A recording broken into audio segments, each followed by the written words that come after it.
Hola, hola, muy buen día a todos, muy buen sábado. Les agradecemos su presencia. Mi nombre es Eliana, soy parte de Acasa y vamos a comenzar ya esperando a ver si ingresa algún otro participante. Vamos a comenzar esta charla de neurociencias y pseudociencias, ¿sí? Un poco continuando con las charlas que comenzamos el sábado pasado, ¿sí? Quizás algunos temas de esta charla se relacionen con la anterior para quienes estuvieron, así que seguimos en esta constancia de formación y hoy vamos a contar con la charla a cargo de Pablo Formica, que nos va a hablar un poco de este tema tan interesante y que esperamos que sea útil para todos ustedes. Buen día, Pablo, ¿cómo estás? Buen día, Eli. Muchas gracias. Todo bien por acá. Espero que anden bien. Buen día para todos. Bueno, muchas gracias por estar. Bienvenidos. Y vamos a ir arrancando, sin Perfecto, más, Pablo. sin más dilaciones. Adelante. Em, para empezar, podríamos preguntarnos qué tanto conocemos del cerebro, del sistema nervioso, de lo neuro. Qué tanto podemos identificar como ciencia y qué tanto podemos identificar como pseudociencias. Entonces, nos encontramos con que hay un montón de bibliografía, un montón de contenido en internet, en redes, que tienen el prefijo neuro. Vamos a una librería, vamos a un kiosco de revistas y vemos que hay un montón de conceptos que empiezan con neuro, neurocognición, neurofitness, neurolingüística, neurobiología, neurociencia computacional, y decimos que todo esto tiene un sustento estrictamente científico, que de todo esto utiliza el fundamento científico de otra disciplina y que de todo esto no es ciencia y no utiliza la ciencia. Entonces, el objetivo de esta charla, que se llama Neurociencias y Pseudociencias, no es decirle al público, no es decirle a ustedes, no es transmitir qué es lo que debemos leer y qué no. Cada uno es libre de leer y cada libro que caiga en sus manos, léanlo. ¿Mm? Em, no es tampoco el objetivo decir en qué confiar y en qué no, ¿sí? Porque eso también depende del criterio de cada uno. Esta charla es puramente objetiva, ¿sí? Es simplemente, ni más ni menos, que ofrecer las herramientas de los fundamentos de las neurociencias y lo que se llama pseudociencias, ya vamos a ver un poco de qué se trata, ofrecer estas herramientas para que cada uno de ustedes pueda valorar por sí mismo la calidad de la evidencia de lo que están leyendo, y llamarle a cada cosa por su nombre. Entonces, primeramente vamos a ver qué es la neurociencia real, sus límites, sus alcances, sus disciplinas que están integradas dentro de las neurociencias. Luego vamos a ver algunas afirmaciones pseudocientíficas que pueden estar disfrazadas de ciencia, aplicar estas herramientas, como les decía, estos criterios para identificar la una y la otra, ¿sí? Y por último, tomar decisiones conscientes, coherentes, de acuerdo a lo que estamos leyendo o frente a este neuroboom, lo que se llama también la neurocosa. ¿Mm? Vamos a separar la charla en dos partes. La primera parte vamos a hablar de por qué hay tanto neuroalgo, por qué existe tanto esto de la neurocosa y cómo distinguir cuál de todos estos conceptos son realmente ramas de la neurociencia. Son términos, como les decía, que escuchamos todos los días. Se ha vuelto casi viral el prefijo neuro, ¿sí? Pero no todo lo que lleva el prefijo neuro está respaldado por la neurociencia. ¿Mm? Actualmente vivimos unos momentos, una época en la que el cerebro mismo ocupa un lugar central en la ciencia.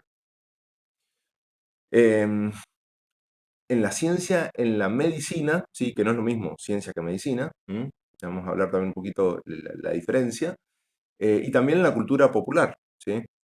Eh, nunca antes se había publicado tanto sobre el sistema nervioso o destinado tantos recursos a la investigación, o nunca antes se había hecho tanta difusión de lo que es la investigación en neurociencia. Y aparte, nunca antes había habido tanto alcance de la información, ¿sí? Estamos a un clic de cualquier tipo de información, o por no decir toda la información. Básicamente, por por una cuestión, tal vez llámese de moda o de viralización, por el arte, la música, el cine, ¿sí? Sobre todo mucho de televisión, mucho de Hollywood, pinturas, esculturas, todo lo que sea arte, asociado a algunas entidades de divulgación científica, por ejemplo, ACASA, o por ejemplo, este Brain Initiative, eh, Human Brain Project, que se dedica a la difusión exclusivamente de neuro, se ha visto el auge del prefijo neuro en la educación, en el liderazgo, en el marketing. eh, y algunas en realidad constituyen simplemente estrategias comerciales que utilizan el prefijo neuro para llamar la atención, ¿sí? Y por eso generar un rédito, que puede ser económico sobre todo, pero también un rédito en cuanto a difusión.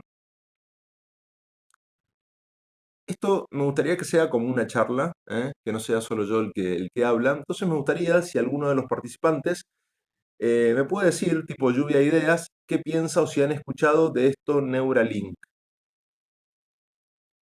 ¿Alguno? Abra el micrófono libremente. Buenos días a todos. Buen día.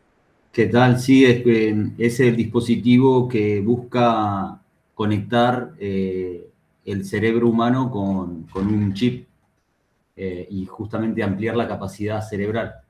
Ujú.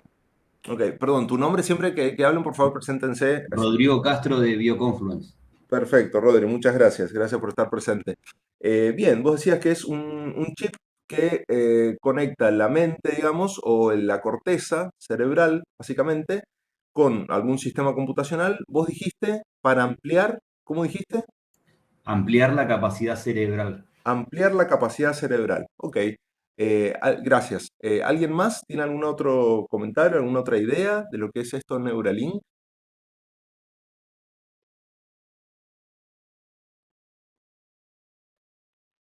¿No?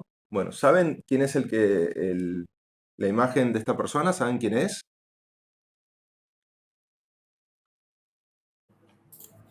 Elon Musk.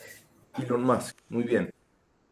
Vamos a ver que, y si ustedes buscan, hacen una búsqueda de lo que es el fundamento de Neuralink, em, vamos a tener dos líneas, ¿sí?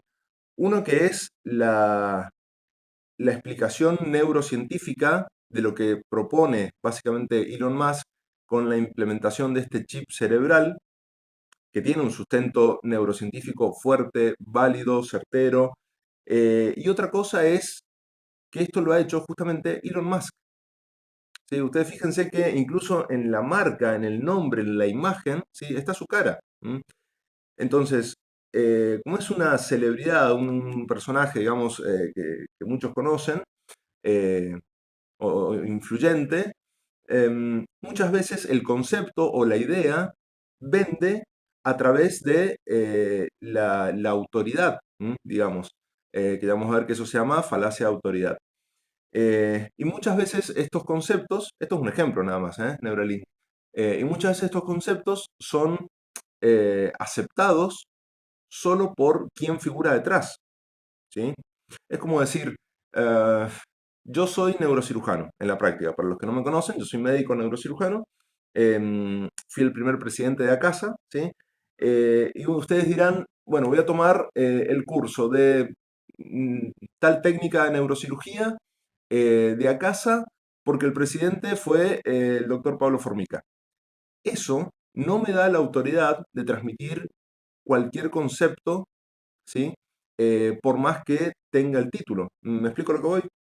Entonces, alguien podría decir, ¿qué sustento neurocientífico tiene la persona? Es decir, Elon Musk, ¿es neurocientífico? Elon Musk tiene formación en neurociencia. Lo que dice sobre este proyecto Neuralink, ¿es igual de válido que lo que diga un neurocientífico? Son preguntas retóricas que los dejo para que lo piensen. Y de paso les digo que el fundamento, como bien decía recién, de Neuralink es totalmente válido, ¿sí? Pero no es algo nuevo. Neuralink no trae nada nuevo, ¿sí? Lo que Elon Musk propone y están en aplicación ya se hace desde hace tiempo, ¿sí? Y tiene un sustento muy básico para los que hacen neurociencia. ¿Mm? Entonces, en síntesis, Neuralink no es erróneo, ¿sí? No está mal, se apoya en neurociencia, es totalmente válido, pero tiene un boom que es directamente relacionado a la persona que lo ofrece, ¿sí? Y no porque sea una tecnología o una ciencia absolutamente nueva. Se ha hecho la interfaz cerebro-máquina desde hace tiempo, ¿sí? Y no lo hizo Elon Musk. Yo por ahí no les voy a dar muchas respuestas, o les voy a dejar preguntas abiertas, básicamente porque estaría bueno que ustedes lo busquen, ¿sí? Y lo vean ustedes mismos. ¿Mm? Entonces, como les decía, también hay un boom desde el arte, ¿sí? Incluso existe el concepto de neuroarte, ¿sí? Fíjense, sorprendente ciencia que demuestra que el arte puede cambiar tu cerebro. De nuevo, sí, es cierto, neurocientíficamente hablando, que el arte puede cambiar el cerebro. Es un concepto o una frase, una oración demasiado abarcativa, amplia, y no me dice nada concreto. ¿Cómo cambiar el cerebro? ¿Que le agrega un lóbulo más? ¿Le agrega un giro más? ¿Cambia su vascularización? ¿Cómo que cambia el cerebro? ¿En qué sentido cambia el cerebro? Eh, Así como el arte puede cambiar el cerebro, entre comillas, cualquier estímulo externo literalmente puede, de nuevo, cambiar el cerebro, ¿sí? Entonces, fíjense que no es algo nuevo. Fíjense en el cine, cuando dice esta escena por ahí es muy conocida, ¿qué pasaría si usáramos el 100% de nuestro cerebro? ¿Sí? Está como bastante divulgado, bastante viralizado, sobre todo por películas, eh, eh, el concepto de que no usamos el 100% de la capacidad cerebral. Y si uno se pone a estudiar, realmente siempre usamos el 100% de la capacidad cerebral, ¿sí? Es como decir, no usamos el 100% del hígado. Sí, se usa el 100% del hígado. O sea, el cerebro es ni más ni menos, ni más ni menos que un órgano más. ¿Mm? Y como tal, toda su materia recibe irrigación, toda su materia está funcional. A ver, la diferencia importante con respecto al hígado, el corazón y a cualquier otro órgano es que no siempre funciona igual, no siempre funciona al mismo tiempo, no siempre funciona de la misma manera. Por eso hay regiones cerebrales, hay áreas cerebrales. Pero esto del el 100% de la capacidad cerebral es un fenómeno viralizado por Hollywood. ¿Mm? Bueno, esta es otra de las entidades que difunde mucho de neurociencia, pero a partir de lo cual se ha hecho este boom. Porque muchas entidades, como esta que les menciono, reflejan los logros científicos reales, ¿sí? Pero se hace una sobreextensión, como dice acá, del conocimiento neurocientífico, ¿sí? También los avances en neuroimagen han cautivado mucho al público, ¿sí? Permiten visualizar el cerebro en acción. Entonces se genera este auge de la publicación y divulgación. Con lo cual lleva a una fascinación mediática, como tenemos acá, que se adopta la imagen del cerebro como algo llamativo, como algo, incluso me atrevería a decir, futurista. ¿Sí? Fíjense en cualquier película o tapa de libro en donde se propone algo nuevo, algún avance científico, muchas veces se representa con el cerebro. ¿Mm? Y esto, lamentablemente, muchas veces crea expectativas exageradas en personas que compran todo, digamos, sin criterio. ¿Mm? Y por eso vuelvo al objetivo de la charla, no es que dejemos de consumir eso que parece atractivo, ¿Mm? Sino que es que lo consumamos con criterio. ¿Sí? El prefijo neuro fue apropiado por el mercado, como decía. Neuromarketing, neuroliderazgo, neuroeducación, con a veces algún que otro respaldo, ¿sí? Otras veces poco respaldo y otras veces ningún tipo de respaldo. Entonces, este prefijo neuro tiene sus límites, ¿sí? Hay campos legítimos como la neuropsicología, la neurología, neurociencia cognitiva, neuroinmunología. Fíjense lo que dice acá, fundamentos de lógica de grupos, fundamentos del liderazgo, fundamentos de la oratoria, fundamentos del coaching, ¿sí?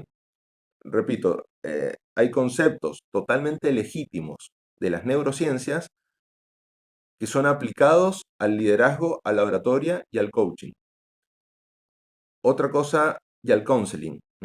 Otra cosa muy distinta es decir neurocoaching. Es casi una redundancia, ¿sí? El coaching por sí solo, o el liderazgo, o la oratoria por sí solas, ya tienen un componente neurocientífico de base.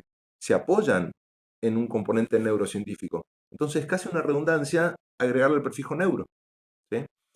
Hay una zona gris, que es, por ejemplo, el neuromarketing, entre paréntesis, fíjense que dice con rigor, ¿sí? Se sabe, se entiende que todas las campañas de marketing tienen que tener un impacto en el cerebro del consumidor, si no, no te atrae, ¿sí? Entonces, de nuevo, hay fundamentos del marketing que se apoyan en cuestiones neurocientíficas, pero no por eso necesariamente hay que agregarle el prefijo neuro, ¿sí? Lo mismo con la neuroeducación. A ver, educación es literalmente eh, moldear el aprendizaje. ¿El aprendizaje dónde se realiza? En el cerebro, ¿sí? Entonces, de nuevo, casi una redundancia decir neuroeducación. Lo mismo neuroemoción. ¿Que hay algún tipo de emoción que no dependa del sistema nervioso? Y hay otros conceptos que ya son pseudociencias o pseudoneurociencias.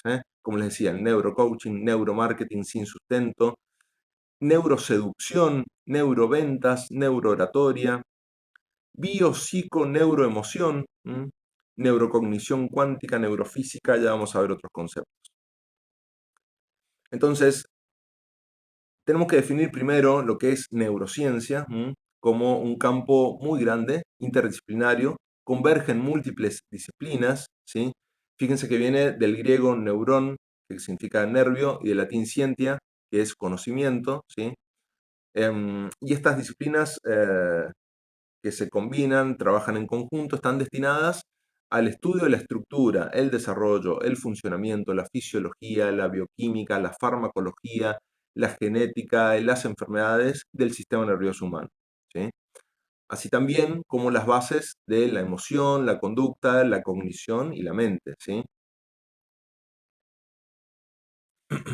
Entonces, una definición central, básica, acotada, que podemos llevarnos es que es una disciplina científica que estudia el sistema nervioso central y periférico con metodología empírica y experimental. Fíjense que dice disciplina científica. La ciencia es un método, ¿sí? Que se apoya en este método científico que tiene una hipótesis, experimentación, replicación, revisión por pares, ¿sí? Y algo muy importante de la ciencia, que ya vamos a ver un poquito más adelante también, es que es falseable, es discutible. Ya vamos a ver por qué eso es importante. El objetivo de estudio de la neurociencia es el sistema nervioso, con lo cual incluye neuronas, sinapsis, circuitos, redes y su relación con procesos superiores de conducta, emociones y procesos mentales. Entonces tenemos toda una disciplina de bases moleculares, que incluye la biología, la química, una disciplina de la neurociencia basada en modelos y redes, que incluye la física, la informática, y otra que incluye la mente, la conducta, en donde ya incluimos incluso también la parte de la filosofía, ¿sí? Ahora, esta amplitud explica por qué ningún investigador o ningún profesional de las neurociencias domina toda la neurociencia. Cada profesional va a trabajar en un nivel particular, ¿sí? Que puede ser el sistema nervioso central, a nivel de las sinapsis solamente, a nivel del sistema nervioso periférico, a nivel solamente cerebral, ¿sí? Aparte, ustedes fíjense, estamos hablando de neurociencias y ustedes se imaginan tal vez solamente el cerebro. ¿Y la médula? ¿Y los nervios periféricos? ¿No es neurociencia? Una característica importante de la neurociencia es que como les digo, no estudia solamente el cerebro, ¿sí? Es un error muy frecuente, ¿eh? Estudia todo el sistema nervioso, incluido la rama periférica que está en tu dedo y que responde a la sensibilidad. Entonces, parte de estas preguntas pueden ser cómo se originan los pensamientos, cómo se almacena el recuerdo, qué pasa cuando aprendemos con las emociones, qué es la conciencia, ¿sí? Pero estas son por ahí las preguntas básicas que hace digamos, cualquier persona que no está en el ámbito científico, en el ámbito de la salud, pero no podemos olvidar que la médula y los nervios periféricos siguen siendo sistema nervioso. Entonces, el sistema nervioso, ¿sí? Requiere integrar todos los niveles, ¿eh? No es suficiente por sí solo la parte molecular celular, la parte sistémica y de circuitos, o la parte de la cognición y la conducta, ¿sí?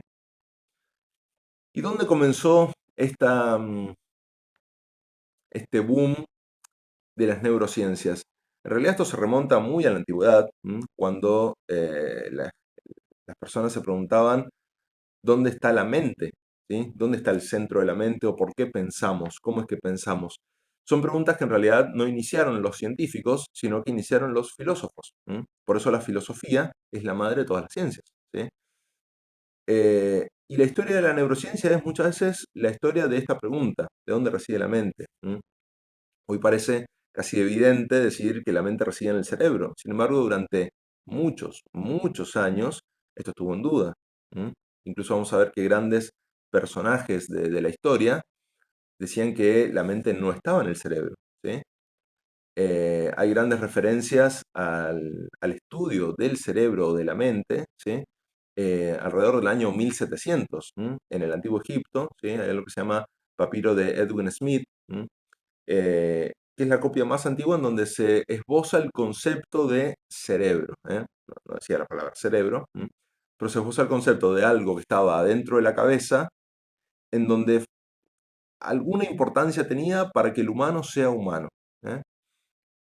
Este documento, este papiro, constituye uno de los primeros tratados, básicamente, entre comillas, quirúrgicos que existían porque debido a traumatismos o fracturas de cráneo o lesiones, se estudiaba con la persona que o ya estaba muerta o estaba por morir.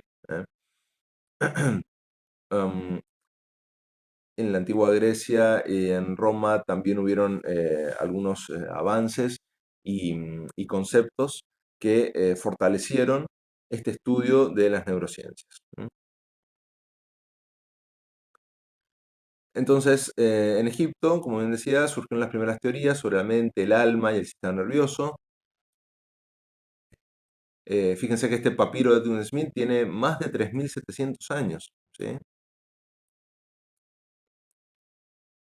Luego venía Hipócrates, que propone que el cerebro es el órgano del pensamiento. Es uno de los primeros personajes históricos que propone esto, ¿sí? Em, pero luego, personajes como Aristóteles van a decir que el corazón es el centro del alma, porque es lo que infunde alma a todo el cuerpo, ¿sí? Y el cerebro no bombeaba nada. Entonces, ¿cómo puede ser que el alma llegue hasta la pierna, ¿sí? Si es el corazón el que hace que esa sustancia llegue a la pierna, ¿sí? Pero esto fue un error de muchos años que recién tiempo después se afirmó que era un error. Entonces, el legado fue que estas ideas fundaron el debate cerebro versus corazón, ¿sí? Esta concepción cardiocéntrica perduró durante siglos, ¿sí? Hipócrates estableció el rechazo a lo divino, es decir, sostuvo que estos trastornos mentales y físicos no eran castigos de los dioses, sino que tenían causas estructurales o de la propia naturaleza humana. Estableció la teoría de los humores, ¿sí? Creía que las enfermedades del cerebro ocurrían por un desequilibrio de estos fluidos corporales. Fíjense acá, lo voy a leer textual, los hombres deben saber que del cerebro y solo del cerebro proceden nuestras alegrías, placeres, risas, juegos, así como nuestras tristezas, dolores, aflicciones y lágrimas. Hipócrates, que fue considerado el padre de la medicina, era bastante defensor de la idea de que en el cerebro estaba el centro del alma. A diferencia de Aristóteles, ¿m? Pero bueno, por eso Aristóteles no es considerado el padre de la medicina, ¿sí? Galeno, por su parte, creía que el cerebro tenía 3 ventrículos, 3 cavidades, no estaba tan lejos de la realidad, pero él le asignaba una función, ¿sí? Una facultad mental a estos ventrículos, a estas cavidades cerebrales. La imaginación, la razón y la memoria, ¿sí? Hacía disecciones en animales, estudió el sistema nervioso a través de la disección, y consideraba que los nervios eran conductos, eran como tubos por los que fluía algo, que le llamó neuma psíquico, que controlaba el movimiento y la sensación. Fue recién a través de Vesalio, sobre todo, luego de Da Vinci, en donde la observación directa superó a la autoridad clásica simplemente por ser autoridad, dando lugar a las primeras ilustraciones, a los primeros tratados de anatomía, ¿sí? Vesalio, en este De Humani Corporis Fabrica, en 1543, fue la primera obra anatómica basada en la disección directa, ¿sí? O sea, la persona agarraba un cerebro, lo toqueteaba, lo desarmaba y en base a lo que estaba viendo, lo dibujaba, ¿sí? Lo describía. Igual que Da Vinci, con precisión, que la verdad para ese momento, ahora sabemos que esta imagen de Da Vinci que vemos acá, anatómicamente es incorrecta. Pero imagínense en ese momento, en esa época era eh, brillante, ¿sí? Era bastante cercano a la realidad. Y se transmitió este legado como observación empírica que fue reemplazando al dogma, ¿sí? Y a partir de acá, más o menos, se inicia el método científico aplicado a la neuroanatomía, ¿sí? La ciencia entonces comenzaba a abandonar el principio de autoridad, ¿sí? Como decía, con Hipócrates, con Aristóteles, con Galeno, y daba paso a la observación experimental. Y este cambio resulta de uno de los pilares fundamentales del método científico actual, ¿sí? En el siglo XIX se inicia, o se dice que inicia la neurociencia moderna a través de Santiago Ramón y Cajal y Camilo Golgi, ¿sí? Estos científicos protagonizaron una de las controversias más importantes en la historia de las neurociencias, que dice básicamente el cerebro es una red continua, es una sola cosa que funciona a la par o está formado por estructuras o redes individuales. Hoy se sabe que es un poco y un poco. Por eso se le llamó la doctrina neuronal, ¿sí? En donde se describió una teoría reticular y una teoría unilateral o neuronal sola, ¿sí? Eh, en 1906 ganaron los dos el premio Nobel, y fueron, algunos le dicen los fundadores de la histología cerebral, o sea, del estudio del tejido cerebral, ¿sí? Camilo Golgi era anatomista, y desarrolló junto con Ramón y Cajal algunas técnicas de tinción de las neuronas, ¿sí? Por eso cuando uno estudia, perdón, cuando uno estudia biología, neurobiología o el tejido nervioso, muchas estructuras tienen sus nombres, ¿sí? Neuronas de Golgi, neuronas de Ramón y Cajal. Bien. Al comenzar después el siglo XX, esta comunidad científica ya aceptaba que el sistema estaba formado por neuronas individuales que depende la función, depende del caso, depende de la región cerebral, muchas veces trabajaban en conjunto, a veces en más, a veces en menos, ¿sí? Pero quedaban algunos otros interrogantes. Se decía, por ejemplo, cómo se comunican estas neuronas entre sí, cómo es la comunicación, cómo viaja la información, cómo es posible que los pensamientos, los recuerdos, un movimiento surja de un conglomerado de neuronas. Y la verdad que responder estas preguntas hoy en día nos resulta más o menos fácil,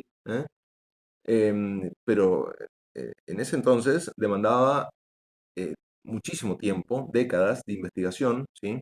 Y de origen a la neurociencia moderna. Acá tenemos, por ejemplo, uno de los principales referentes, es Charles Sherrington, que fue el fundador del concepto de sinapsis, de la unión entre neuronas, ¿sí? Donald Hebb, otro referente, habló sobre plasticidad de aprendizaje. Esta plasticidad, él decía que las neuronas no se quedan exactamente igual, o esas conexiones neuronales no son siempre las mismas, sino que se pueden adaptar, ¿sí? Es la capacidad de reorganizarse en respuesta a estímulos o a experiencias, ¿sí?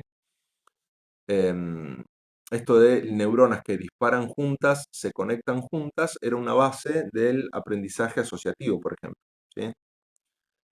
Se le llamó sinapsis hebbianas, que es el fortalecimiento de las conexiones o de la sinapsis por activación simultánea pre y postsináptica, modeladas por la experiencia y el aprendizaje.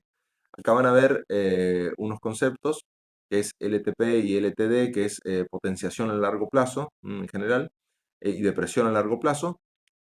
Eso significa que hay mecanismos moleculares que favorecen o el crecimiento de esa red neuronal o el deterioro programado de esa red neuronal, ¿sí? Y estas son las bases del aprendizaje, ¿sí? Esto llevó al fundamento de las redes neuronales artificiales y la neurociencia cognitiva moderna, que ya vamos a ver un poquito más. La biología molecular, basada sobre todo en la memoria, ¿sí? Mucho de la biología molecular, en realidad, que hoy sabemos, se originó por querer estudiar la memoria, ¿sí? La respuesta de los mecanismos celulares que producen la plasticidad y la adaptación basados en la memoria y recuerdos, surgió por estas tres personas, ¿sí? Diciendo que la memoria no es como una cajita donde se van acumulando simplemente imágenes, olores, sabores, sonidos, recuerdos, ¿sí? Sino que es un proceso dinámico, que si bien tiene algunas zonas cerebrales un poco más explícitas para decir, bueno, en esta región cerebral se manifiesta un poco más la memoria. Se sabe que la memoria es totalmente cortical, es decir, abarca todo el cerebro, depende del tipo de memoria. Entonces acá, por ejemplo, algunos referentes como Eric Kandel sobre las bases moleculares de la memoria a largo plazo, fue premio Nobel. Rita Levi Montalcini habló sobre el factor de crecimiento nervioso, Nobel en 1986. Y Brenda Milner, la disociación entre memoria declarativa y procedimental. O sea, establecieron diferentes tipos de memoria, ¿sí? A partir del estudio de este paciente, Henry Mollison, que se sometió a una cirugía en el 1953 por una epilepsia grave, se le extirpó 2/3 anteriores de los hipocampos. El hipocampo es una región que está en el lóbulo temporal interno, que se identificaba como uno de los principales componentes de crisis convulsiva, de epilepsia, cuando había alguna lesión en esa zona, ¿sí? Entonces, el pensamiento médico era, bueno, extirpamos esa zona, ¿sí? Que está enferma, que está patológica, y el paciente lo curamos de epilepsia, ¿sí? Pero la realidad es que, si bien podía haber una, llamémosle cura, ¿sí? No quiero entrar en el detalle del tratamiento de la epilepsia, llamémosle cura de la epilepsia, pero el paciente empezó a presentar amnesia anterógrada, es decir, de los recuerdos hacia adelante, muy profunda, ¿sí? Muy severa, muy marcada. No podía crear nuevos recuerdos, en absoluto, ¿sí? Lo que demostró que el hipocampo, esta estructura del lóbulo temporal, es clave para fijar memorias a largo plazo, ¿sí? Entonces, para ir cerrando este primer acto, esta primera parte, fíjense que la ciencia progresa porque las ideas y los conceptos están siempre sometidos a prueba. Eso es muy importante y me gustaría que se queden con ese concepto para toda la charla y para establecer este criterio que decíamos al principio de consumo del neuroboom. Las ideas están siempre sometidas a prueba, son falseables, son discutibles, ¿sí? Hay hipótesis de investigadores de bastante prestigio que pueden ser refutadas, ¿sí? Cuando aparecen mejores evidencias, y eso está bien. La capacidad de corregirse a sí misma es un rasgo que distingue a la verdadera ciencia. Otro concepto importante, la neurociencia, como dijimos, no estudia el cerebro de manera aislada, ¿sí? Estudia mecanismos biológicos, llámenle neurobiológicos si quieren, que hacen posible las funciones cerebrales, control motor, sensitivo, conducta, emoción, etc. ¿sí? Entonces, una ciencia natural que busca explicaciones basadas en evidencia experimental y no en interpretaciones por encima de la evidencia. ¿sí? Por encima significa metafísica. ¿eh? Ninguno de estos descubrimientos o estas disciplinas de la neurociencia surge de intuiciones u opiniones personales, ¿sí? O, como decíamos, falacias de autoridad. Son resultado de hipótesis claras, ¿sí? De datos que pueden ser reproducibles, de que se pueden revisar, ¿sí? por otros experimentadores, y que demanda décadas de trabajo.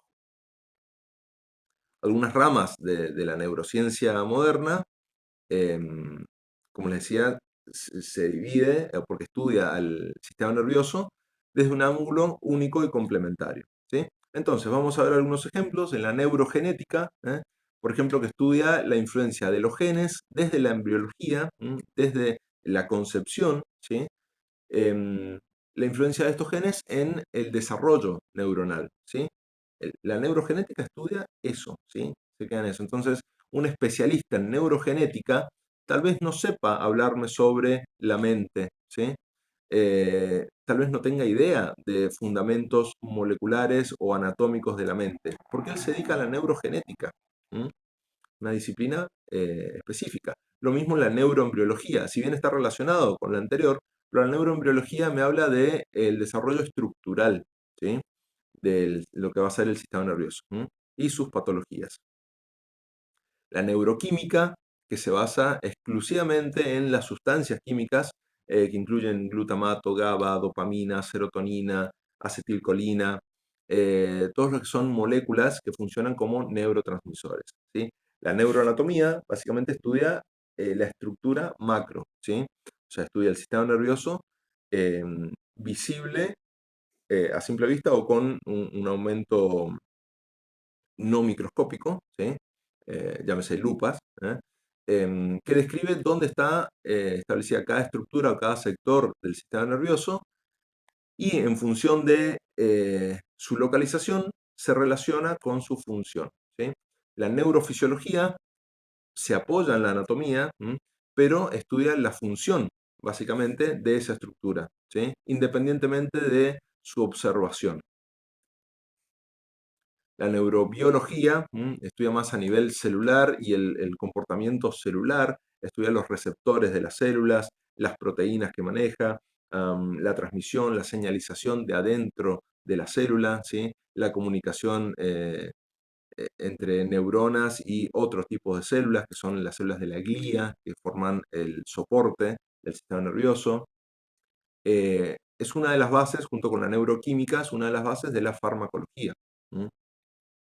Tenemos disciplinas puramente médicas, ¿sí? Como la neurología, que estudia patologías como por ejemplo alteraciones funcionales de los nervios periféricos, del cerebelo, demencias, cefaleas, alteraciones del neurodesarrollo, ¿sí? Eh, algunas lesiones que se llaman desmielinizantes, que es cuando a la neurona, por determinadas funciones alteradas, moleculares, se empieza a degradar la vaina que le recubre, ¿sí? que es la mielina, y eso se llama enfermedad desmielinizante, ¿sí? Trastornos del envejecimiento normal y patológico, la neurocirugía, ¿sí? que por ahí para el que no está en el ámbito existen confusión entre a qué se dedica el neurólogo y a qué se dedica el neurocirujano. Muchos dicen que el neurocirujano es un neurólogo que opera, y la verdad que son dos mundos totalmente distintos. ¿sí? La neurocirugía se apoya en lo estructural, sangrados, hematomas, tumores, alteraciones macro del desarrollo, hidrocefalia, que es la dilatación de los ventrículos, traumatismos, y fíjense que acá está representado una hernia de disco, ¿sí? El neurocirujano también va a tratar la columna, ¿sí? Porque en el canal central de la columna hay nervios, ¿sí? Está la médula y después a nivel lumbar están los nervios que van a ir hacia las piernas. Entonces la neurocirugía no se basa en patología neurológica que se opera. Si bien hay, nobleza obliga, una subespecialidad de la neurocirugía que sí hace eso, como que es la subespecialidad que yo hice, que se llama neurocirugía funcional, em, pero no es el campo amplio de la neurocirugía, ¿sí? La psiquiatría se apoya en las neurociencias para estudiar básicamente la conducta, ¿sí? O trastornos mentales, tengan o no un sustrato anatómico. Porque, por ejemplo, me vuelvo un poquito atrás, acá vamos a ver que hay una lesión tumoral, ¿sí?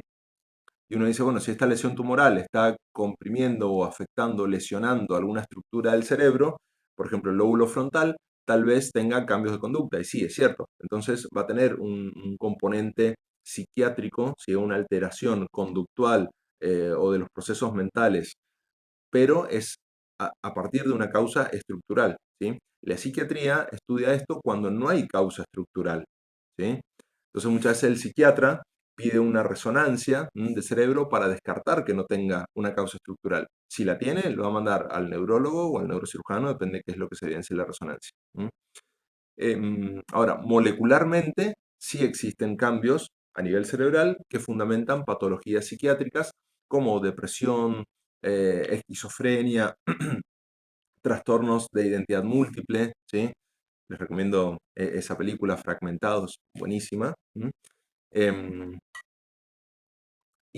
bueno, hay mucha relación entre la psiquiatría con la neurociencia molecular, porque tiene un fundamento a nivel molecular o micro, que no es visible en una resonancia.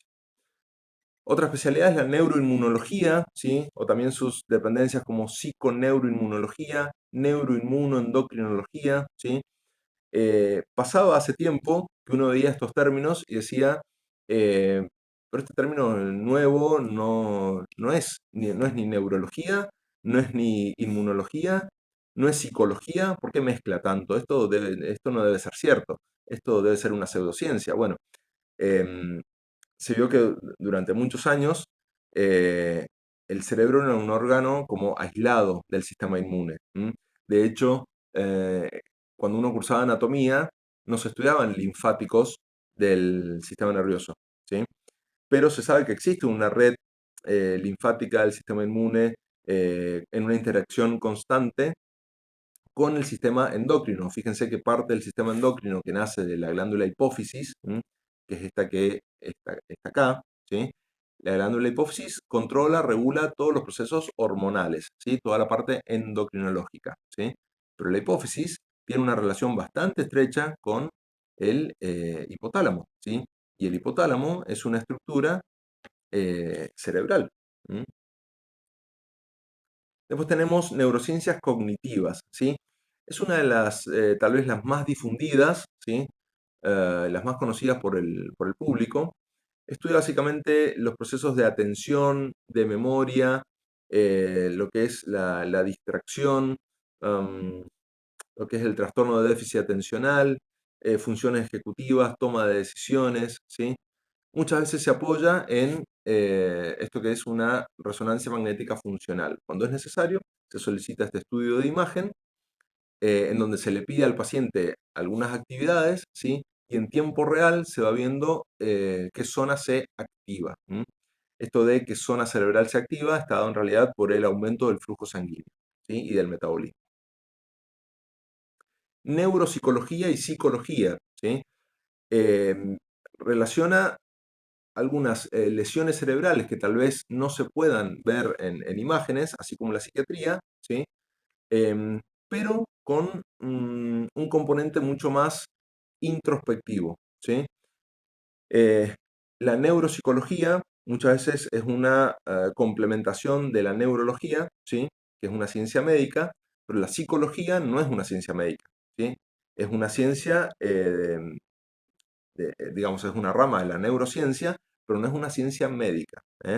La psicología se basa en el comportamiento, en la conducta, utiliza un poco de subjetividad del paciente, pero sí hay diferencias en cuanto a el trabajo del psicólogo y del psiquiatra, ¿sí? Por ejemplo, el psicólogo no puede medicar, el psicólogo no puede pedir una resonancia.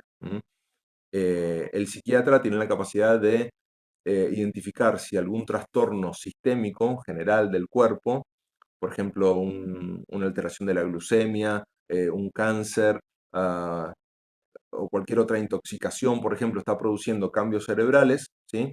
Y el psicólogo va a evaluar cómo afecta ese cambio cerebral a la persona, ¿sí? Y cómo afecta sus relaciones interpersonales. Y el psicoanálisis, acá me gustaría que alguno de los presentes me diga qué considera que es el psicoanálisis o qué piensa que es el psicoanálisis. Si lo han escuchado, si consideran que es una ciencia o no. Vamos, quiero escuchar alguno. Hola Pablo. Un eco terrible.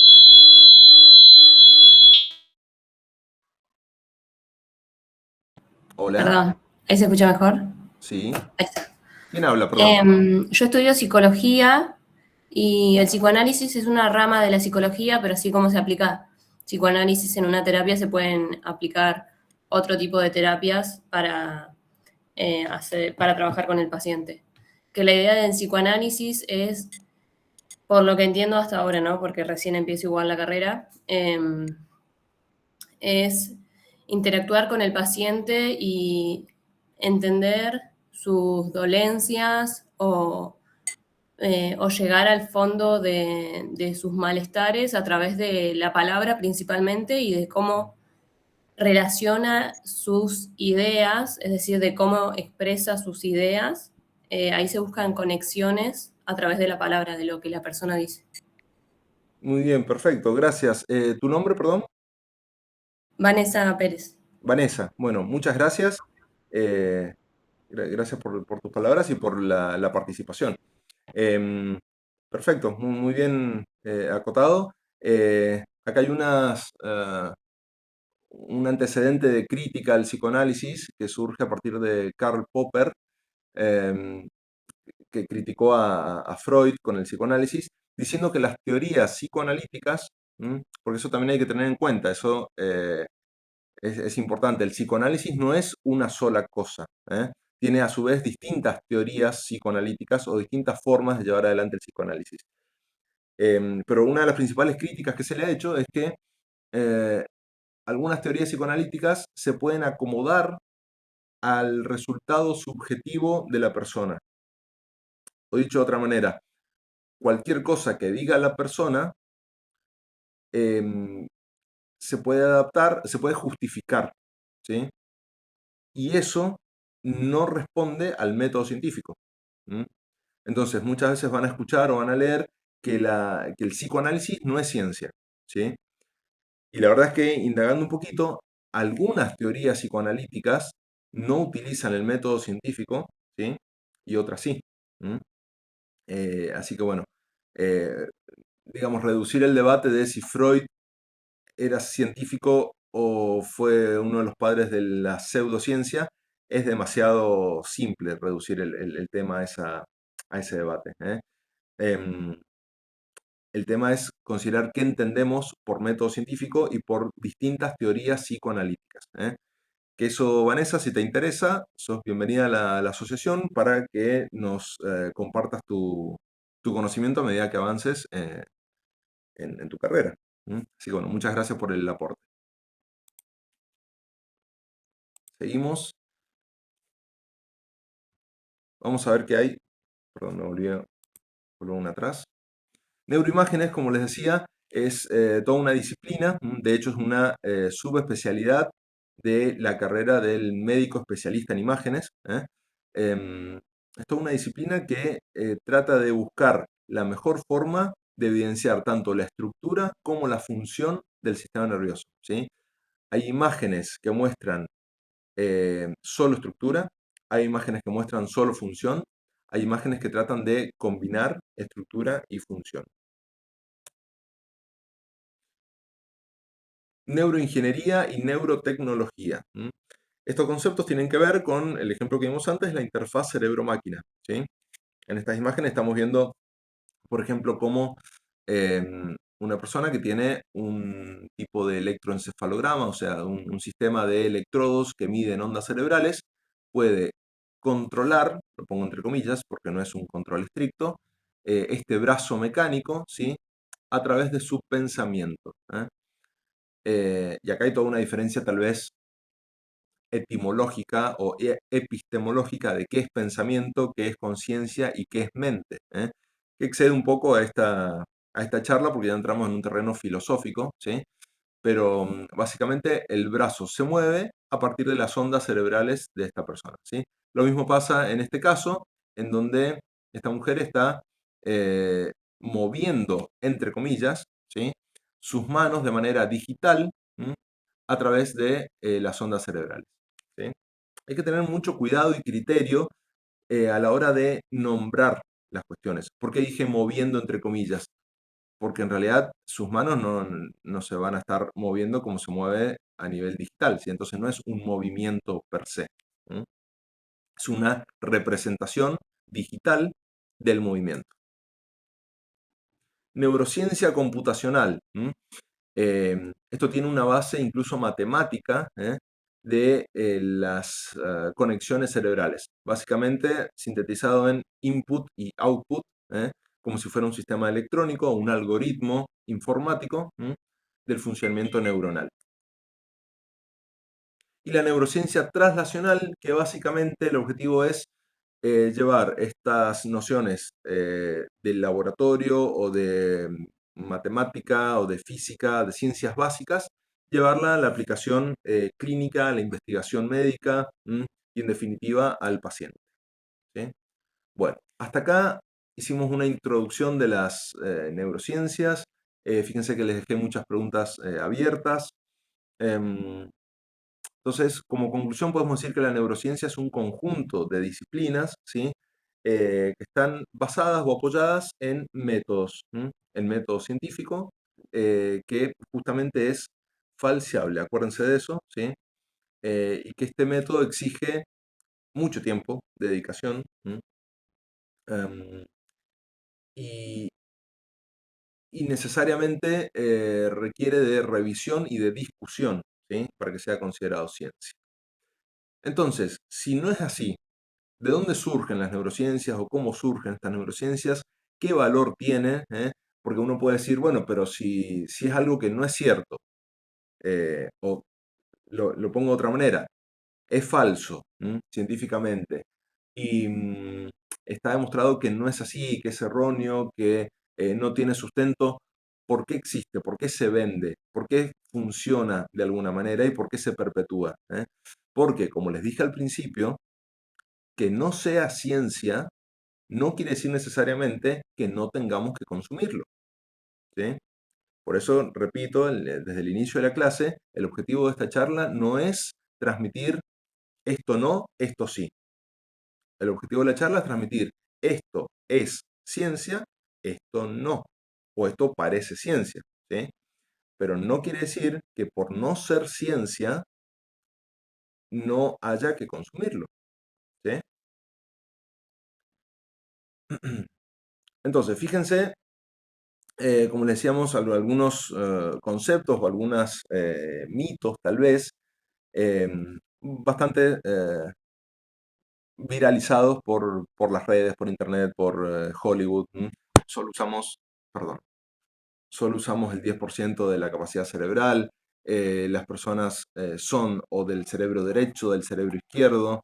Esto de la neuromúsica, que escuchar Mozart aumenta la inteligencia, o porque escuchas música clásica sos más inteligente. La programación neurolingüística, que está basada exclusivamente en la neurociencia.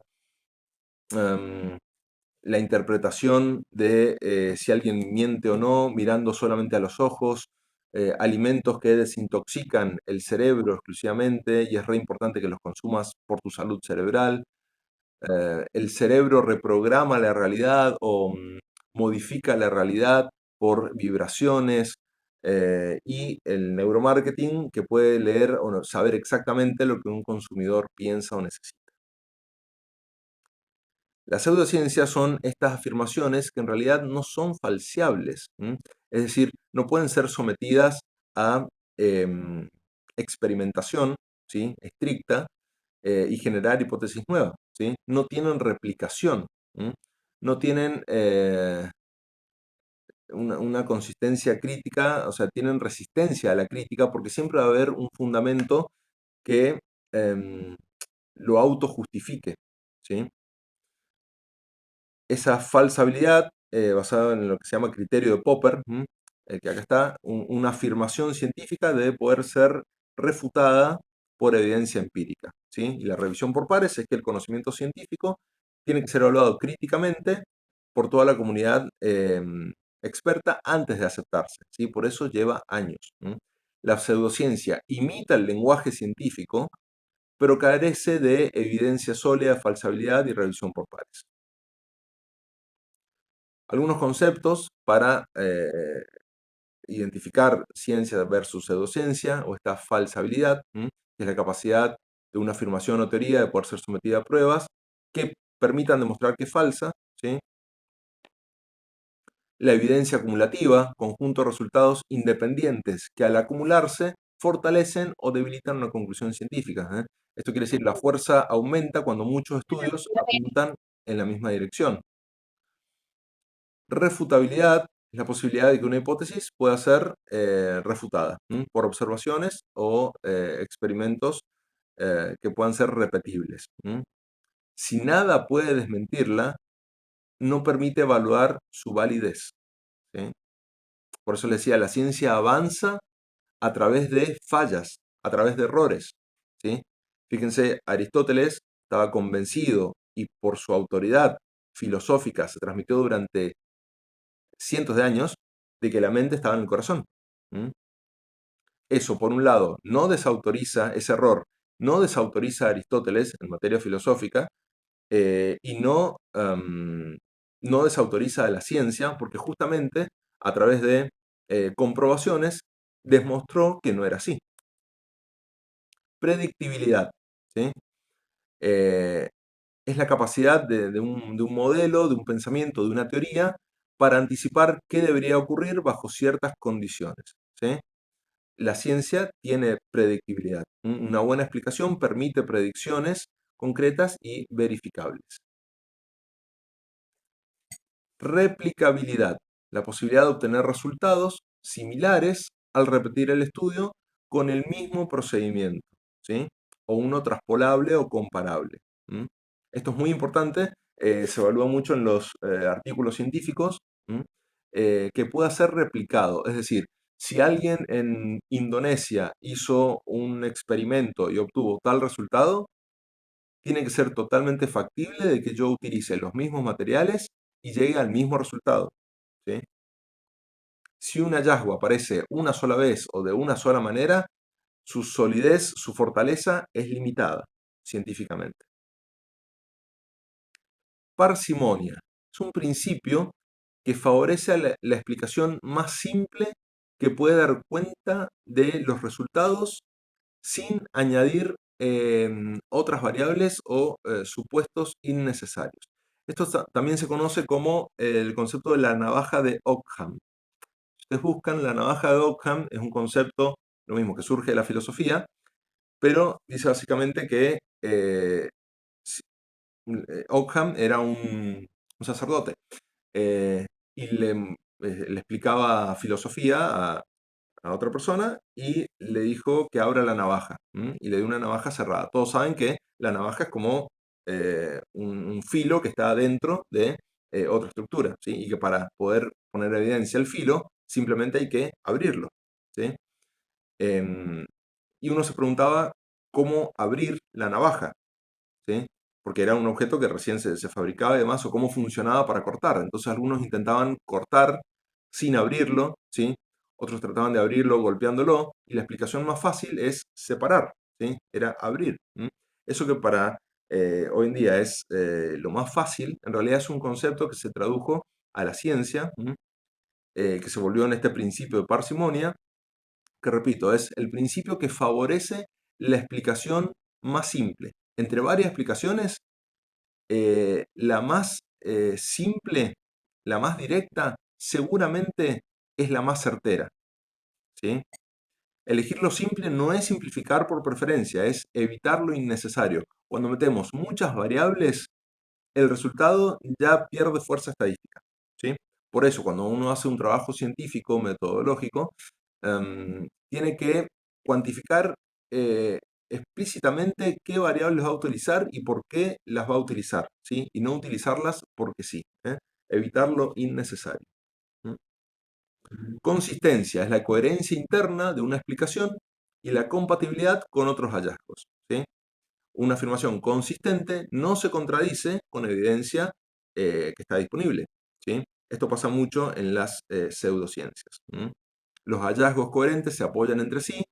Si hay hallazgos contradictorios que se oponen, y acaba a predominar por número, por estadística y por fuerza metodológica. Entonces, estas pseudociencias es un sistema de creencias que utiliza los nombres, los términos, o como vimos a nivel de Hollywood y del arte, la imagen cerebral, sin cumplir con estos criterios metodológicos que caracterizan a la investigación científica pura. Dar algunos ejemplos. Fíjense que acá vemos el tarot. Fíjense que acá dice Centro de Medicina Cuántica, tarot científico teosófico. Fíjense que hasta utiliza la palabra científico, ¿sí? El tarot, y utiliza la palabra medicina. Todo otro tema aparte, si quieren, para debatir el concepto de cuántico. Y ya entramos en lo que es la física teórica, ¿sí? Si ya estamos vendiendo más por ponerle el prefijo neuro a algo, imagínense cuando le ponemos el apellido cuántico. Estas palabras, lo mismo, se han vendido mucho como ciencia, fundamentalmente, ¿sí? Pero si uno indaga sobre el tarot o sobre la carta astral y demás, va a ver que no cumple con los criterios que vimos recién. Neurooratoria jurídica. Lo mismo que les decía al principio, la oratoria de por sí ya utiliza conceptos de la neurociencia. Entonces, ¿por qué agregarle el prefijo neuro? Fíjense esto, 7 secretos que esconde el neurocoaching. A ver, honestamente, si yo tengo un secreto, no voy a hacer un libro para divulgarlo. ¿Me explico? O sea, si me está funcionando, no sé si haría un libro que muestre los 7 secretos que esconde el neurocoaching. Vuelvo a lo mismo, el coaching ya utiliza un sustento neurocientífico. No hace falta ponerle el prefijo neuro adelante, ¿sí? No es un coaching más poderoso porque tenga el prefijo neuro adelante, ¿sí? Poderes mentales. Activa los 7 poderes ocultos de tu mente. Está oculto básicamente porque no lo has leído, ¿sí? Porque como dije, la neurociencia abarca tantas disciplinas, desde lo más atómico molecular, pasando por lo celular, hasta lo más interpersonal o de relación conductual, como la psicología y las neurociencias cognitivas, ¿sí? El cerebro se utiliza al 100%. Entonces, ¿qué es lo oculto? No es que esté oculto, es que yo no lo he estudiado, porque no es mi área, no es mi campo, ¿sí?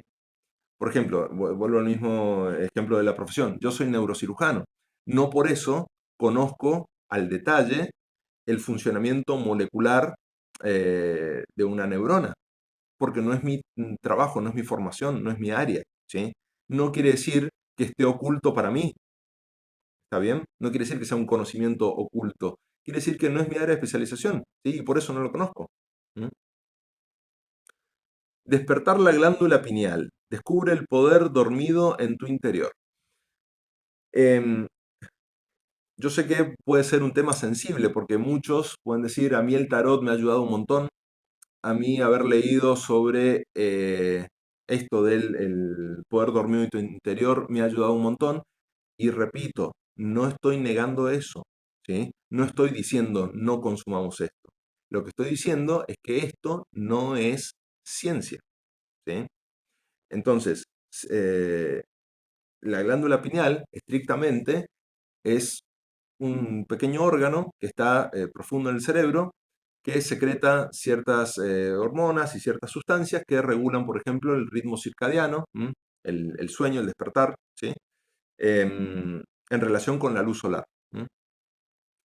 Es una estructura que también puede tener una lesión tumoral, ¿sí? Que se llama pineoblastoma. Es una estructura que se va calcificando, ¿sí? ¿Qué quiere decir que se calcifica? Quiere decir que su componente, sus neuronas, sus células, ya no están funcionando como, como antes y se llena de calcio, ¿sí? O sea, se osifica prácticamente. Eh, y fíjense cómo la pseudociencia no permite la refutación, porque el pseudocientífico va a decir, claro, como se calcifica, ya no sos capaz de usar el potencial. Por eso te vendo esto para que descalcifiques tu glándula pineal, ¿sí? Siempre hay un pero, siempre hay un fundamento, ¿sí? En cambio, la ciencia te diría, ok, se calcifica. ¿Estás seguro que se calcifica? Vamos a hacer un trabajo para demostrar que en tantas personas, en miles de personas, en todas se calcifica la glándula pineal. ¿Me entienden la diferencia? Eso es, por ejemplo, un caso de ciencia versus pseudociencia con respecto a la glándula pineal.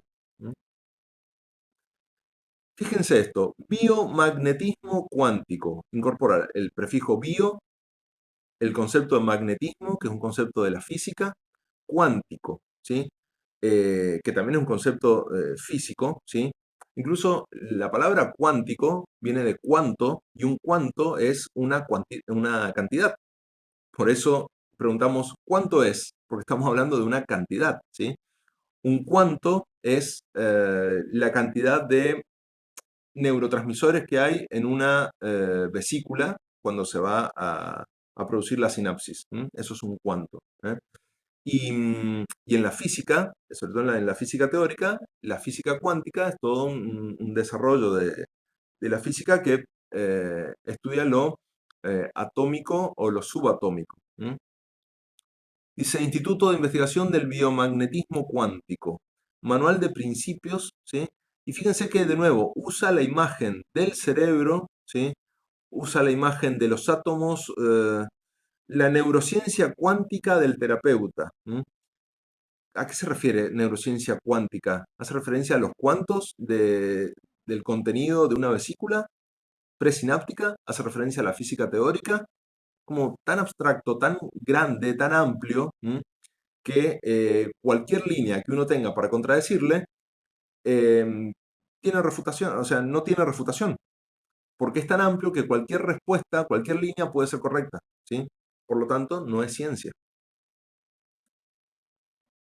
Neuroquímica emocional, la magia de los neurotransmisores. No hay ninguna magia, ¿sí? Está todo, como les decía, está todo demostrado, descripto, ¿sí? Y está mal usado el término magia. Personalmente, me he comprado libros y me gusta leer libros que hablan sobre la magia, la historia de la hechicería, de los brujos. No tiene nada que ver con la ciencia, ¿sí? Entonces, usemos cada término, cada nombre, por lo que significa, ¿sí? Fíjense esto. Diadema de meditación, neurofeedback, monitor de ondas cerebrales, ¿sí? A ver, ¿existe un monitor de ondas cerebrales que sea así de sencillo como una vincha? Sí, existe. Lo utilizan los anestesiólogos en cirugías, cuando nosotros hacemos cirugía con paciente despierto o cuando necesitamos que tenga algún tipo de respuesta al paciente que no esté totalmente dormido, se le coloca una especie, que es una cintita, ¿sí? En la frente. No sé si hay algún anestesiólogo, algún residente de anestesiología conectado, si quiere participar. Creo que no había. Pero bueno, se coloca una banda que es similar a esta imagen, ¿sí? O sea, existe. Existe en el ámbito neuroquirúrgico o de anestesia, ¿sí?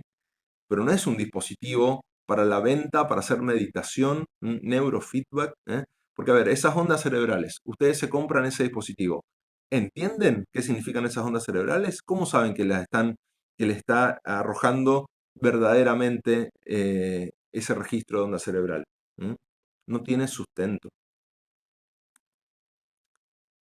NeuroKir, los 7 neuropoderes de la gente feliz, neurocultura, neurosexualidad, neurofit, entrenar tu cerebro. A ver, es cierto que a medida que yo entrene mi cerebro, muchas veces se dice o habrán leído que el cerebro es como un músculo.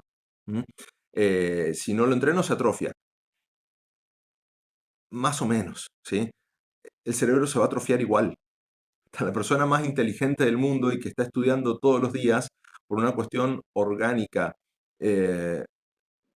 incluso celular, porque los cromosomas tienen una partecita, los cromosomas de la célula, que es donde está el ADN, tienen unos extremos que se llaman telómeros, que se van acortando a medida que uno envejece, ¿sí? Eso fundamenta el envejecimiento. Entonces, hasta la persona más inteligente del mundo, con el coeficiente intelectual más alto del mundo, su cerebro se va a atrofiar, ¿sí? Entonces, esto de evitar la atrofia de tu cerebro estudiando, no. Pero sí es cierto que la capacidad cognitiva, que es otro concepto, se dice que se reduce a partir de los 30 años, ¿sí? Por eso es más difícil, por ejemplo, aprender un idioma desde cero, totalmente nuevo, a partir de los 30 años. Es más difícil, no quiere decir que sea imposible, ¿sí? Pero algunos conceptos de la biología molecular en cuanto a neuroplasticidad, dice que se reduce la capacidad plástica del cerebro a medida que pasan los años. Neuromúsica, como decía en una diapositiva al principio, es evidente, es natural, es normal que cualquier estímulo externo va a generar un cambio interno, ¿sí? Llámese un estímulo bueno o malo, ¿sí? Entonces, si una canción me gusta mucho, y va a despertar sensaciones y emociones en mí, ¿sí? Si un arte, una pintura me desagrada, también me va a generar no seguir por esa línea del arte, ¿sí? Entonces, no tiene sentido decirle neuromúsica cuando se sabe que la música ya tiene un impacto en la conducta. Neurociencias cuánticas aplicadas al deporte, y lo mismo, fíjense que utiliza el cerebro como imagen, ¿sí? Aparte de un corredor. A ver, el deporte influye positivamente a nivel cerebral, ¿sí? No hace falta ponerle el prefijo neuro, y menos el concepto cuántico. A ver, si uno se va a la física cuántica, ¿qué quiere decir esto? Neurociencias cuánticas aplicadas al deporte. Es como demasiado abstracto y demasiado general. Estaba hablando neurociencias, ¿sí? Que ya vimos que incluye un montón de disciplinas, cuánticas, no sé a qué se refiere, ¿sí? Aplicadas al deporte. ¿A qué deporte?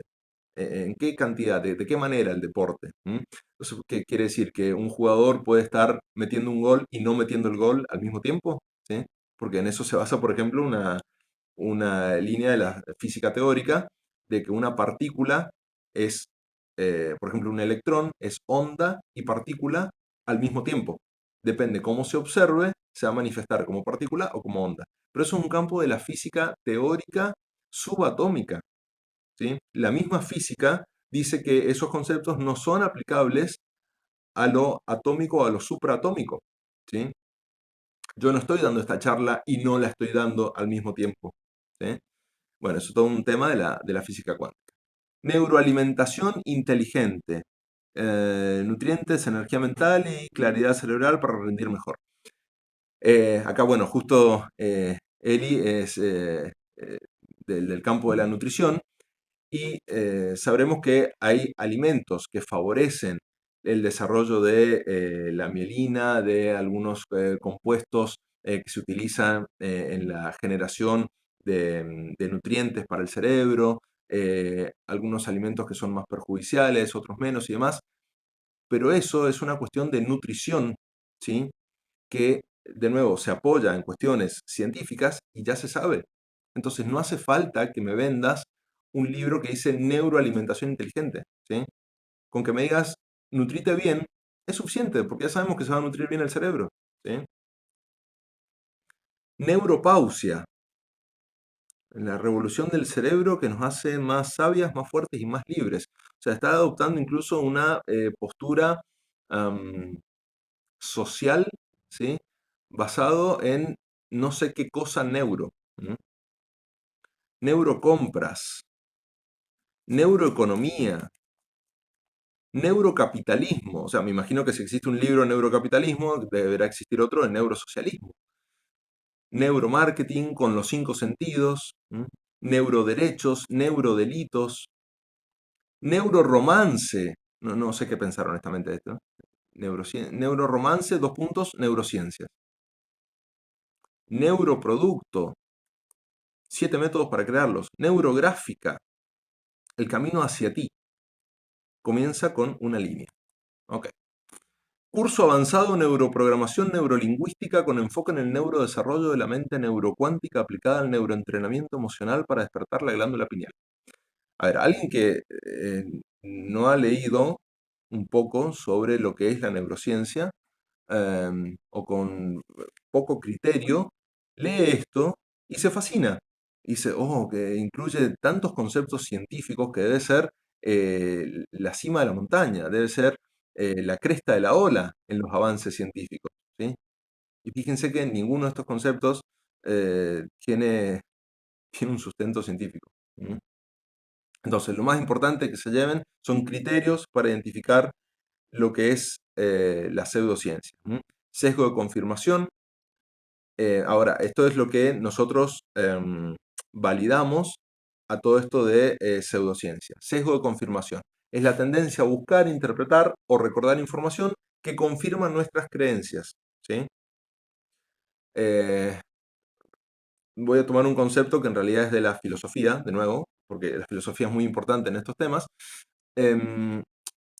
Yo creo en Dios, por lo tanto, cualquier cosa que me digas va a fundamentar que yo creo en Dios, ¿sí? No importa lo que me digas, la respuesta va a ser porque Dios lo quiere así. Como es omnipotente, como es omnipresente, como lo es todo, eso es un sesgo de confirmación. No importa lo que me digas en contra de la existencia de Dios, porque cualquier cosa que me digas, la respuesta va a ser Dios lo quiso así. Y no me vas a cambiar, ¿sí? O sea, eso es un sesgo de confirmación. Por ahí un poco complejo, justamente toqué un tema complejo.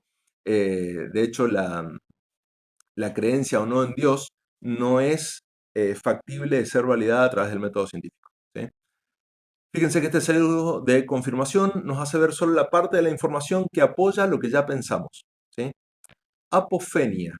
La apofenia, o algunos le dicen apofenía, es la tendencia natural, inconsciente, de encontrar patrones o relaciones o significados aleatorios que no tienen conexión, pero que si encuentro esa relación, fundamentan lo que yo pienso, ¿sí? Nos hace ver conexiones donde tal vez hay azar, ¿sí? Nos hace ver que todo es causalidad, cuando en realidad hay mucho de casualidad y azar, ¿sí?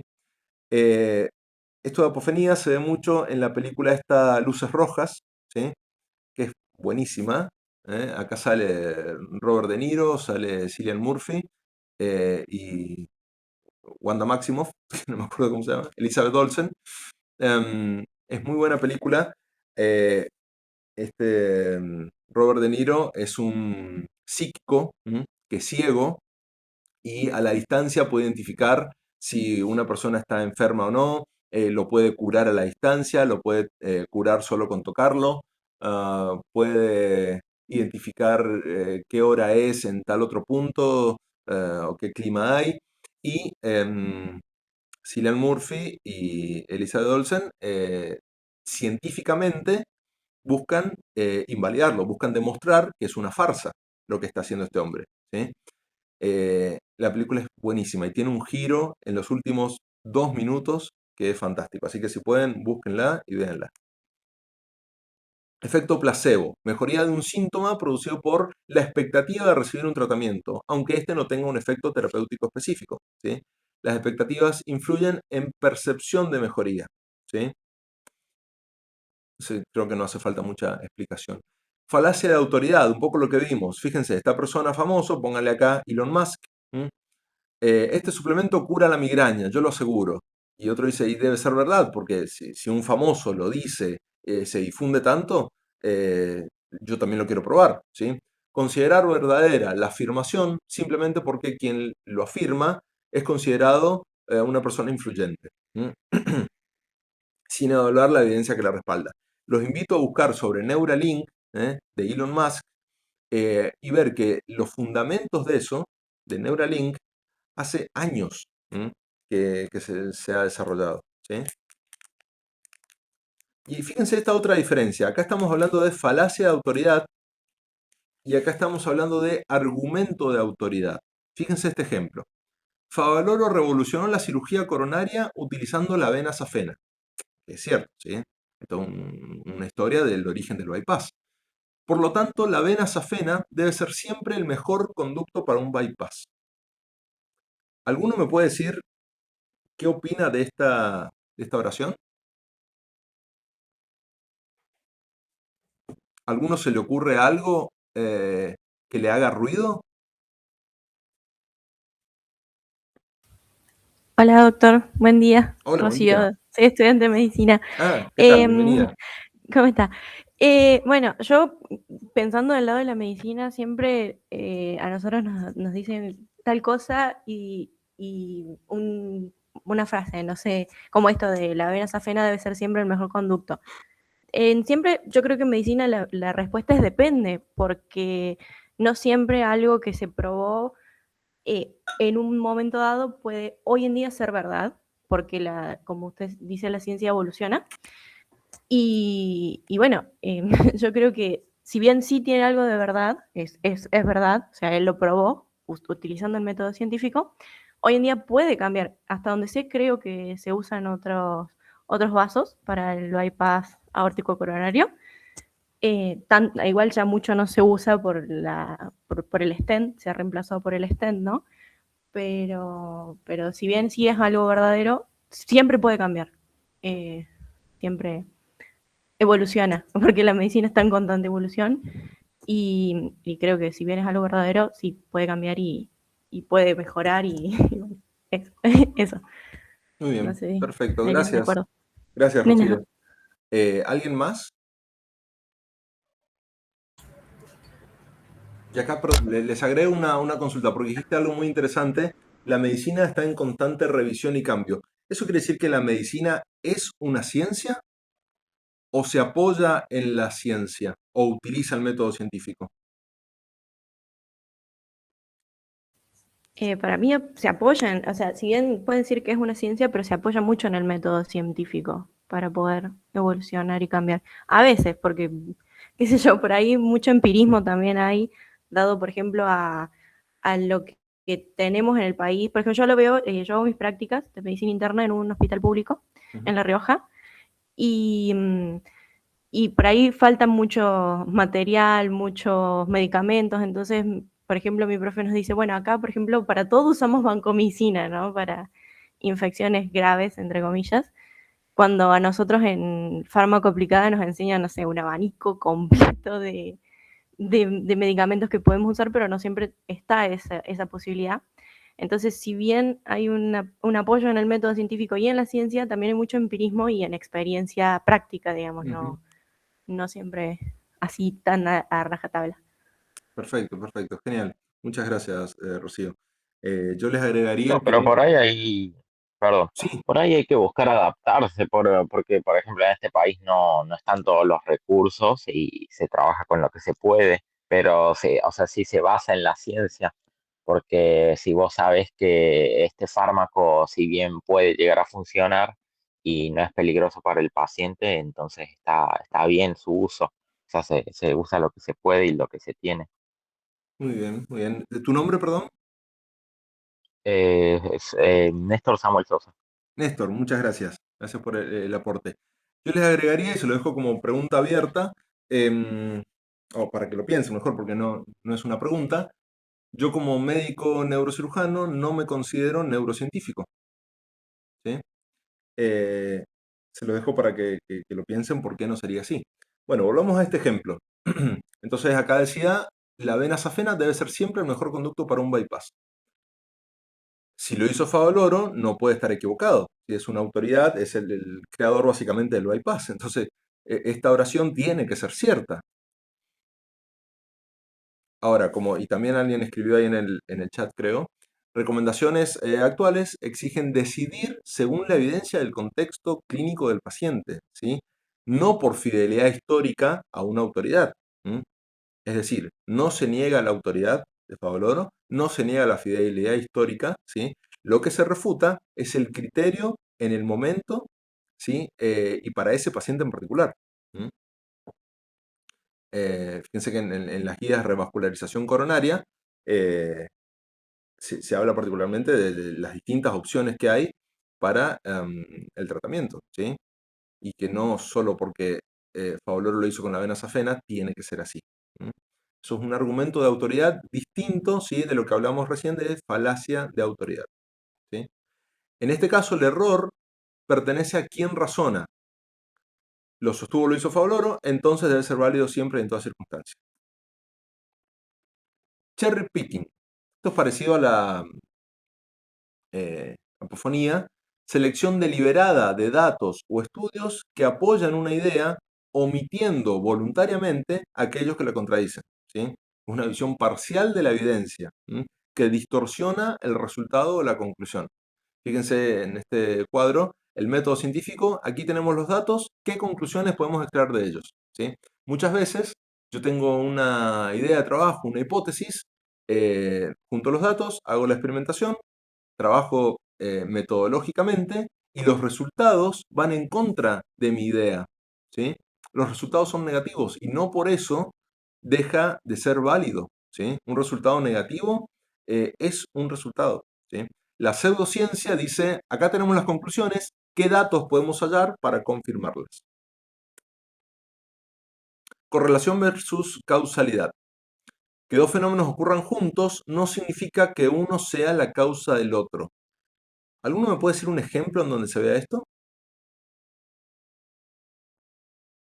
Que dos fenómenos ocurran juntos no significa que uno sea la causa del otro. ¿Se les ocurre?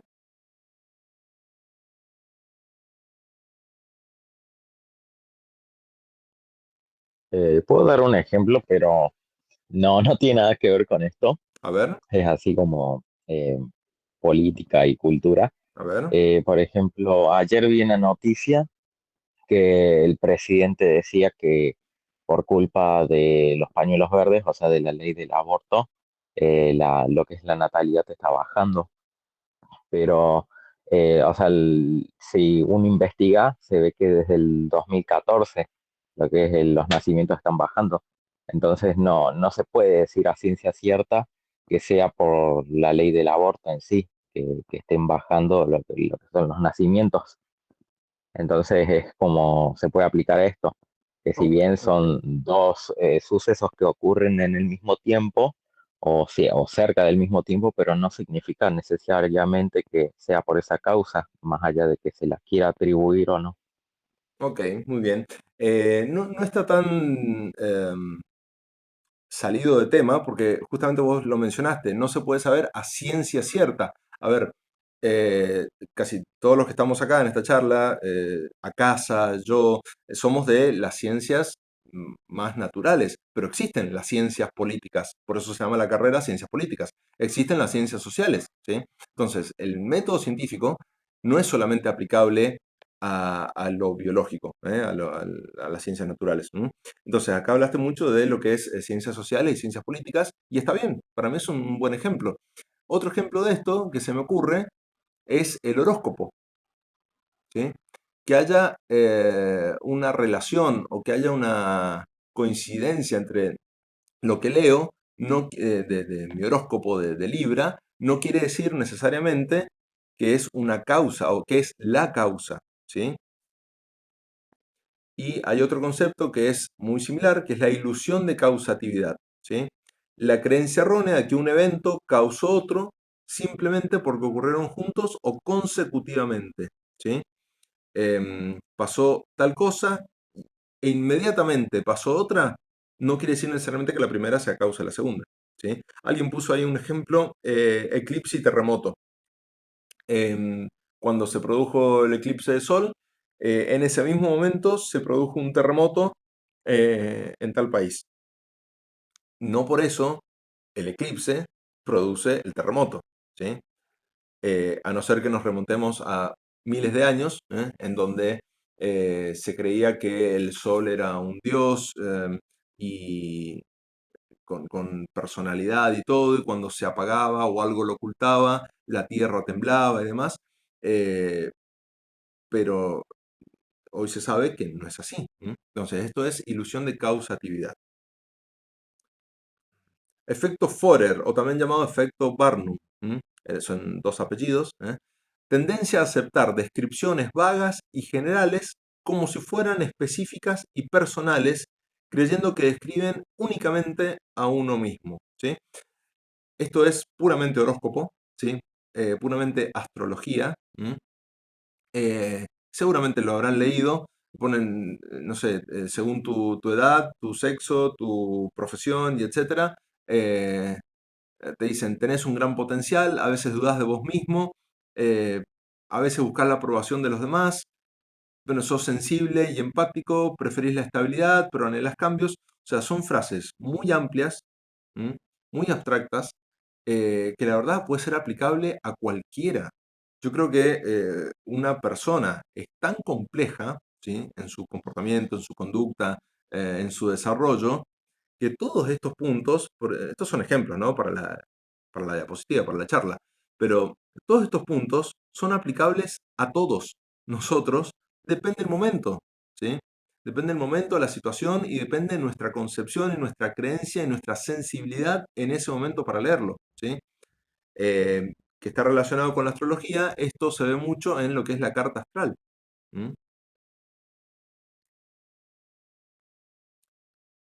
Bien, entonces, un checklist práctico para reconocer ciencia o pseudociencia. Si la respuesta es no, hay evidencia publicada, hay revisión por pares, se puede replicar, es falseable, tiene una base teórica sólida, tiene un consenso científico, o si la respuesta es sí, a decir que hay conflicto de interés o que hay promesas exageradas, bueno, seguramente con todo eso estaremos ante una pseudociencia. Y el pensamiento crítico, ¿sí? Es la mejor herramienta para identificarlo, ¿sí? Esta evidencia científica, a su vez, tiene distintos niveles, y no quiero ahondar mucho en esto porque a raíz de esto es que nosotros desde la asociación hacemos el curso de metodología científica, que suele ser en noviembre, todos los sábados, con lo cual los quiero invitar a participar de ese curso, todos los sábados de noviembre.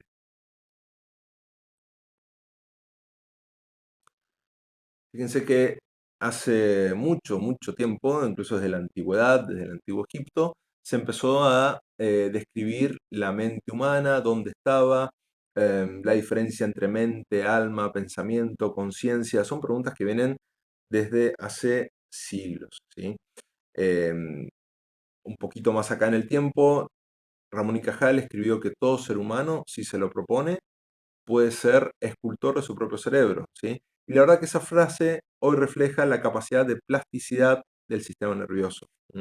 Pero también nos recuerda una responsabilidad importante, que es moldear la forma de pensar en función de lo estudiado, lo analizado y en función del criterio, ¿sí? Porque básicamente vivimos rodeados de información, como decía al principio, es mucho más fácil el acceso a la información, ¿sí? Y al mismo tiempo nunca fue tan fácil confundir evidencia con opinión, nunca fue tan fácil confundir lo real con lo no real, ¿sí? Sin ir más lejos, una imagen de inteligencia artificial, por ejemplo, o un texto. ¿Cómo sabemos que un texto está hecho por inteligencia artificial o no? Em, y la neurociencia nos enseña que nuestro propio cerebro cambia con esta experiencia, con este aprendizaje. La ciencia nos enseña que nuestras ideas deben cambiar, deben poder ser refutadas cuando cambia la evidencia, ¿sí? Siempre y cuando esa evidencia sea sólida, siga los criterios del método científico. Entonces, para terminar, algunos conceptos importantes. El pensamiento crítico no consiste en desconfiar de todo, ¿sí? Consiste en tener la honestidad intelectual de preguntarse una y otra vez qué pruebas tengo para creer que esto es cierto, que esto es totalmente real. No todo lo que habla del cerebro es neurociencia, pero toda auténtica neurociencia comienza con una pregunta y avanza únicamente con evidencia sostenible, ¿sí? Como todo método científico que inicia con una pregunta, ¿sí? Y avanza a través de evidencia. Somos libres de leer, de practicar, de gustos, de pasiones, de todo. Como les decía, no por esto, después de esta clase, yo voy a buscar mi libro de magia y lo voy a tirar. Pero cada cosa por su nombre, cada cosa con criterio, ¿sí? De hecho, les recomiendo un libro que se llama Cuestiones Cuánticas y básicamente habla de la visión espiritual de los físicos más importantes de la historia, ¿sí? Es muy, muy bueno. Entonces, el objetivo de esta charla no es decirles qué es lo que deben creer o no, en qué deben confiar o en qué no. Es nada más y nada menos que ofrecerles estas herramientas para que cada persona evalúe por sí misma, con criterio, la calidad de la evidencia detrás de cualquier afirmación o de cualquier palabra que empiece con neuro o que empiece con bioneuro o con cuántico. Para saber qué es lo que estamos leyendo y, como dice acá, las cosas por su nombre, ¿sí? Bueno, hasta acá mi participación. Escucho dudas, consultas, quejas, recomendaciones. El micrófono Muchas es de gracias, ustedes. Pablo. Ahí tenemos una, Zoe levantó la mano. Ahí si tiene alguna consulta. Ahí creo que la bajó, se arrepintió. Bueno, Leemos sus consultas o le damos la palabra. No sé si tienen alguna duda, alguna opinión para todo lo explicado muy claramente. A mí me pareció muy didáctica la charla, Pablo. Me sacó muchas dudas por ahí de cómo encarar todos esos libros o noticias en las redes sociales que le agregan ese bio o neuro y uno dice, tal como dices tú, esto debe ser así, y muchas veces juega mucho el criterio, ¿verdad? También más allá del conocimiento que uno tenga, tiene que entrar a jugar por ahí el criterio de decir y hacerse esas preguntas. ¿Esto puede ser así? ¿Esto está sustentado o no? ¿Cierto? exactamente. Y como les decía, no por eso tenemos que renegar o dejar en segundo plano nuestro gusto o nuestro entretenimiento o nuestras pasiones por lo que no sea científico, ¿sí? Exacto. Como le digo, cualquier, de hecho, Sir Isaac Newton escribió más libros de espiritualidad que de física. Búsquenlo y fíjense que justo acá lo que sale en esta imagen, su tratado de filosofía natural de los principios matemáticos, entre líneas, es una declaración de su pensamiento espiritual. Sí. Después hay otro autor que es Baruch Spinoza, que es un filósofo, que él fue criticado por creer en un Dios que él lo transformó un poco y lo llevó casi puramente a la descripción científica. O sea, para él Dios era una fórmula matemática, ¿sí? Entonces, en ese momento fue bastante criticado por la iglesia, ¿sí? Em, pero no por eso la ciencia y la no ciencia tienen que ir por ser totalmente contrapuestos. Entonces podemos totalmente consumir, por ejemplo, las tapas de todos esos libros que les mencioné. ¿Sí? Sepamos que no es ciencia.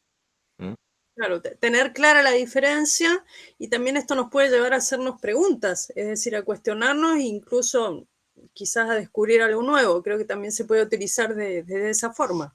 Totalmente, totalmente.